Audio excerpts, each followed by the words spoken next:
આમાં હું તમને એક નોંધચકડી હિન્ટ આપી દઉં મારા વાલાઓ મિત્રો 1 ટન આપણે કે 1 ટન એટલે કેટલું થાય તો કે સાહેબ 1 ટન એટલે એક ટ્રેક્ટર ભરીને જાય ટ્રક ભરીને જાય એટલું એટલે એમ નહીં કિલોગ્રામમાં તો 1 ટન બરાબર મારા વાહલા મિત્રો 1000 કિલો થાય લ્યા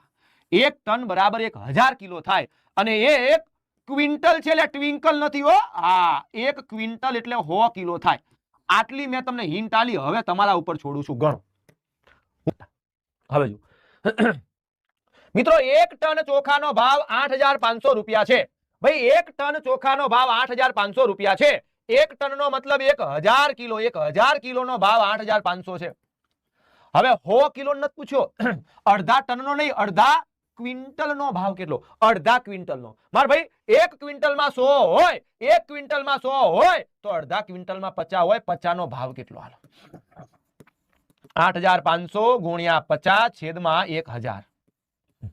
ચાલો મારા વહાલાઓ 1 2 3 1 2 3 85 ગુણ્યા 5 કેટલું થાય કોઈ દિવસ 85 ગુણ્યા 5 આય ના થાય આય ના થાય આય ના થાય ગણ્યા વગર જવાબ 8 5 40 લેખે 400 5 5 25 તો 425